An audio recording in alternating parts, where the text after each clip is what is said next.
that time, when things started changing, when, you know, I started seeing some artists, like when I left the band after serving, I left them and there was nothing much to do. I went into the streets, you know, so that was when the game became hard. Like all this while I was you was being here. Yeah, I was in a good place, well yeah. taken care of.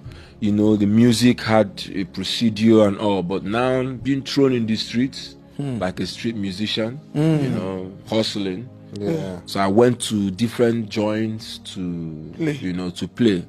So when I got there, I could sing so many songs. I had like 5,000 songs. Jesus. I could sing, I could play, you know, just to entertain people. Yeah. So I now started seeing some artists come. So we play from 8 p.m. until 3 a.m.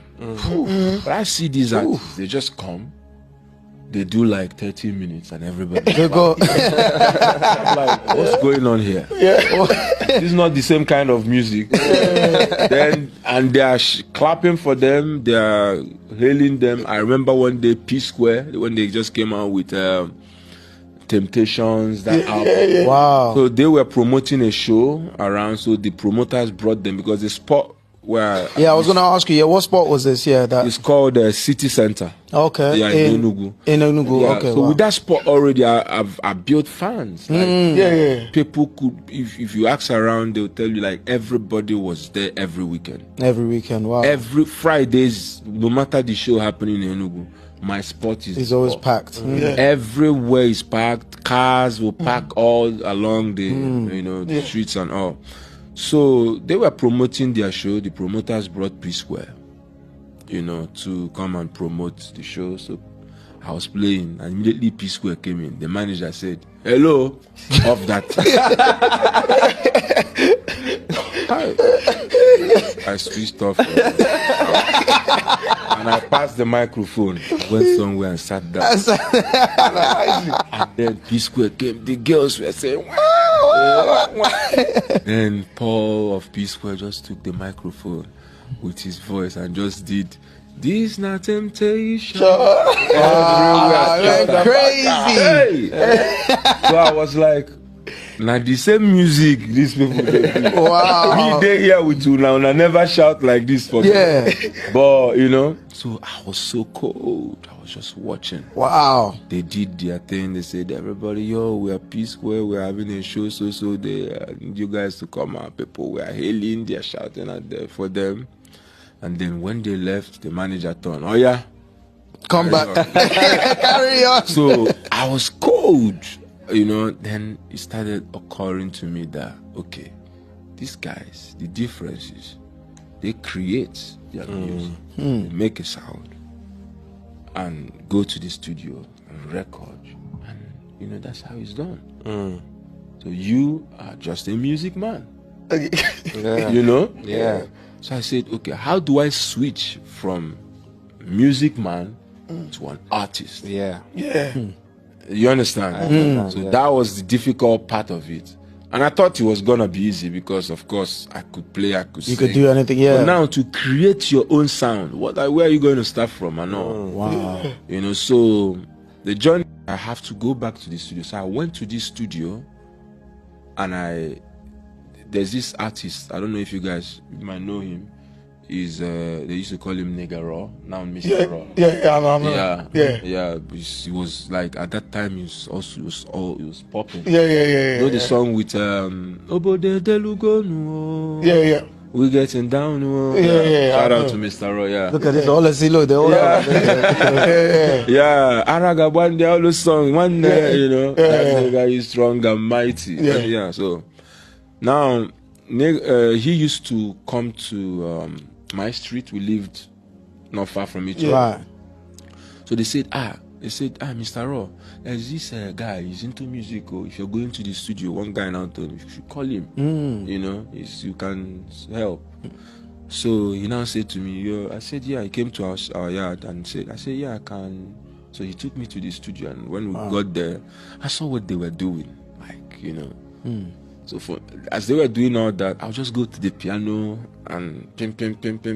I get a tune, and I give it to them. Yeah. Everybody's going crazy. I was Yeah. like telling myself, oh yeah, this is what I'm talking about. You could do it. And then I said, okay, the best way to go about it is to start afresh. So I now went to I went to the producer engineer that was there. I said, how much can I be paying you? I want to learn the studio work. Wow. He now said I was gonna be paying him 1,000 naira every week. Every week. Every week at that time. This was when that That was a currency lot of was money, strong. though. Yeah. Jesus Christ. So I now said no problem. Of course, Friday, Saturday, Sunday, I make a lot. Yeah. Right. Are you event? Yeah. I'm always making money. And I say 1,000. Say come with a notebook. We'll start afresh. Fresh. Wow. So I started coming. My notebook, how to open a file, a project file, name the song. You know, so that's how I started. You mean you started from scratch like that? So I was watching. That's Don't forget, crazy. even though I knew how to, and like I'm a good pianist. Yeah. I know a lot about music. I've been playing, and I entertain people with music. So I started learning studio production. Wow. So from learning studio production to a producer, because it was so easy just to know. It's easy just to know because you already have the main skill. You have the main skill already. Yeah. You know, so it was just easy flow, and then from there, you know, I started getting jobs as a producer. Artists now come. Yeah. Wow. I used to charge 5,000 per beat. Wow. No way. So I put something together. So then sometimes during weekends, Negaro will come and say, I have a show in University of Nigeria, Soka. Come and back me up. Let's go. You know, I say, oh, I'm supposed to be playing on Friday, but no, I want to get that artist experience. Music playing. Let it wait. Even though I'm not gonna be making anything, but that is experience. I'll go with him. So I started having issues with the owner, the bar. Why are you keeping my spot idle? This, that. What are you doing? You think it's all that? I didn't even listen to. So I was going with Negaro. So when I went with Negaro, the songs we produced in the studio that I did the chorus for, I just see people vibing to it. Vibing to it, thinking what? So I would say, Aragabandiara, one. The people would say, whether you like her. So everybody was responding. Wow. So after each show, I would go back. I'll sit down. That time I just started smoking, you know. Just to calm the nerves. to calm the nerves. Yeah. So I will be, you know, on my own with my smoke, local smoke. It's a local. Not California, not California, local one. So I just with my smoke, and then I'll say, hi, everything, the whole event will be playing back. So I was like, wow, if I can do these choruses and people sing along, I should start creating my own. Wow. So that's Negaro was the guy that opened my eyes to what being an artist is all about. Oh, okay. If not for him, I would just still be where local boss. So because I was going out to shows with him and also participating like as a backup. So he was just open. He opened my eyes to, you know, what being an artist is about. So now I had that thought, but now the thing is, what kind of music? How do I present myself? That's where the problem is, because you might have all the talent, you might have everything, but the thing is, how do you present yourself to the audience? The packaging, the packaging is not right. Like now they have everything. The manager, this. That time there's no manager. Nothing. You manage yourself. Everything now you get them. Now you know how you want to do it. You know. So I was like, how do I position myself? And I said to myself, leave that slide first. Let's be going with the music. Later we'll figure it out. So now, you know, I now started, you know, thinking about the kind of sound. I said, do I go R&B way? Because I could sing R&B. I could sing. I have the voice to, you know, do To romance it. Yeah, to romance it. Because in the joint I played, I I do. There's the R&B session where I do the Lady in Red. Yeah. You know, the Westlife, and then I switch it up to the High Life. Then I take it up to the Country. So everything was just full-time entertainment. I said, no, this R&B no go bring money. Because when in the joint where I played, where I was playing, it was when you do the R&Bs, it's like setting the tone. Right, like ladies are sitting down, everybody's saying, good evening, ladies and gentlemen. You're welcome to my spot. This is Mr. Flavour N'abania.